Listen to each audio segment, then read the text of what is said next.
The sun is shining, which means only one thing. It's a pool day. We're gonna be checking out the Flamingo Go Pool. So this is gonna be like their 21 up, more of like their party vibe. Let's see how long I can handle this, because the boy's getting a bit old. Come on. All right, so you're probably wondering how I got myself into this position. We did try to come down here early. What we thought was early. The pool opens at 9, so this is like the go area, 21 up. You're not really allowed to bring much with you, so I just brought these little plastic things here to put your phone and everything. They're really handy, put your ID in there or whatnot. But the thing is, we got here a little bit later than I planned on it, and all the chairs were taken. So you definitely want to get here right away. Pool opens at 9, get here at 9, or maybe even a little bit beforehand and line up, because yeah, we are in the shade. You can't move the pool chairs. So worst case, we're gonna sit here for a little bit and maybe pop in the pool to get a little bit of sun. Maybe even up the family one, because there's nowhere to sit unless you're sitting in this like cave area. So anyway, we learned. Okay, so we learned the hard way that apparently this pool is not heated, and I mean, we're here in the spring, so it's nice and sunny, it's nice and warm, but it's not non-heated pool warm, if you catch my drift. The pool itself is really lovely though. It honestly reminds me a little bit of the Mirage pool with like the waterfalls and like the shape and everything, but yeah, I'm just disappointed because there's not a lot of free chairs. You really do have to either get down super early or fork up the money for chairs. I mean, you're looking at $150 for a day bed. Cabanas, you know, I think around 6 or whatever, so probably not really worth it unless you're planning on staying like all day, which we definitely don't. We usually like stay for a couple hours to kind of check it out, but anyway. Okay, so that was just generally disappointing. So we're gonna go and check out the family pool. Not sure what that's gonna be like. I'm assuming there's gonna be a lot of kids, which I'm not so keen on, but let's just check it out. All right, so we have to show our room key to get into the family pool, but quite honestly, it's probably better. It's a lot more quiet in here. There's not a whole lot of kids, at least, which is good. But at least you have to show your room key. So with the Go Pool, like anybody can go there, whether you're a hotel guest or not. All you have to do is show ID and be 21 up, obviously. But yeah, this pool's way more quiet, way more relaxed. There were chairs available, which is great. Careful where you sit though, because we are sitting kind of near where I guess the flamingos are, so you can definitely smell the flamingos. But otherwise, you know, the music's a little quieter, so which is, you know, good for, I'm happy with that. And, you know, so far so good. We were able to get chairs, no problem. So it might be a bit of a better option. Might be what, you know, what I was probably looking for. A much smaller pool, but yeah, still fine. Anyway, we're gonna chill here for a little bit, maybe get a couple drinks and yeah, just relax, get some sun. All right, so I get we're in Vegas, but these prices are insane. So Cody just brought me a menu for the you know, the drinks and the food. So, you know, just for a cocktail, large cocktail, you're looking at $34.99. If you want a picture of it, it's $90. So kind of ridiculous. If you did just want a can of beer, cans of beers are like $12.99. I've got some different you know, like ciders and, you know, vodka, seltzers and stuff. Again, you're still looking at $12.99. Again, I understand we're in Vegas, I understand the situation, but come on. The food is not as outrageous. I mean, it's still Vegas prices, it's still expensive. You know, like sandwiches are like $20, avocado toast $20, or sorry, $20.99. You know, there are some party platters you can get, I guess, if you have a big group, but like, yeah, I don't know. I think I'm probably just gonna stick to getting some sun, and that's probably about it. Maybe get a drink afterwards. There's like, yeah, even just to get a water, a single water is $8.99. A bucket of 6 is $52.99. There you go. All right, guys, so we just got back from the pools at the Flamingo. We checked out first the Flamingo Go pool, which is more of their, like, it's 21 up. It's more of like, it's a much bigger pool.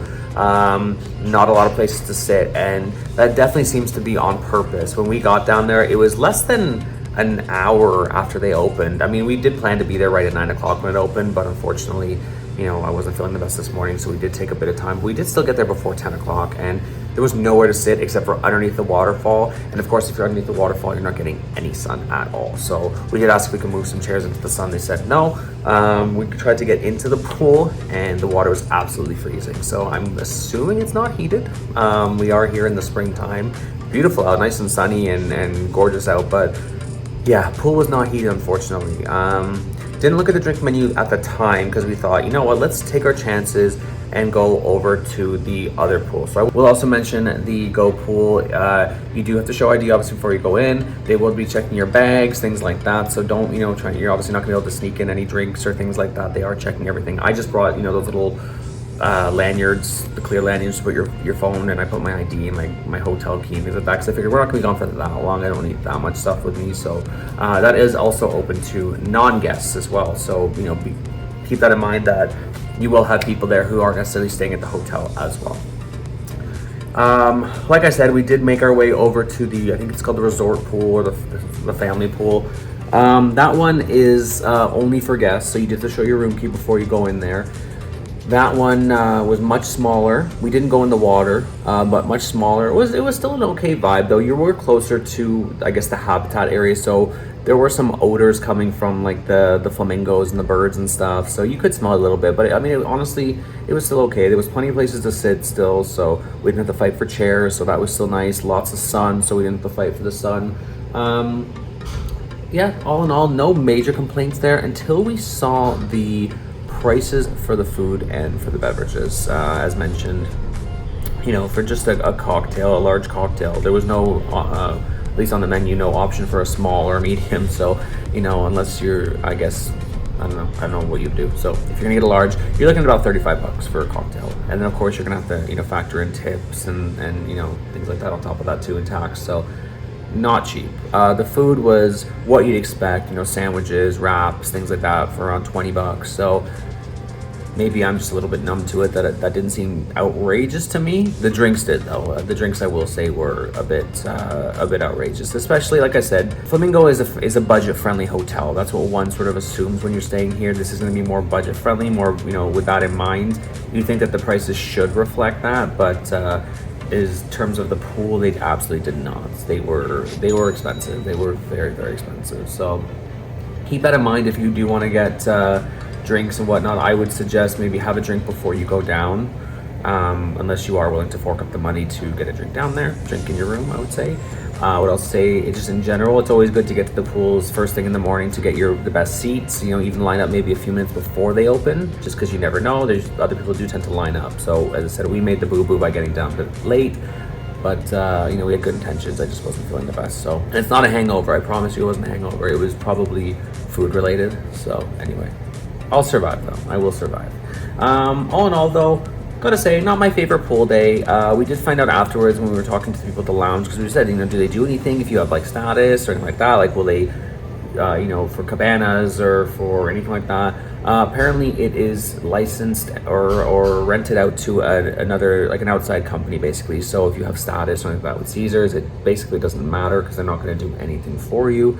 So something to note as well, that does seem to be the way that a lot of the places in Vegas are doing it, where they are sort of selling their properties or renting out and then renting them back in a way, or vice versa, renting out their properties to outside people to kind of run for them, which I think is a bit of a disadvantage in a situation like this, for example. So anyway, just something to note.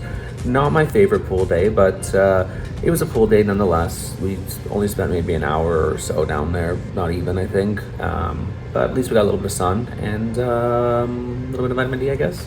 Anyway, if you guys found this at all helpful, please consider liking, subscribing, all the YouTube stuff. If I've missed anything, please don't hesitate to ask, any questions or comments below. It's really helpful for other travelers, because they probably have the same questions as you do. It's also helpful for me, because like any interaction you have with my videos, where you're liking, commenting, sharing, subscribing, it all helps with the YouTube algorithm.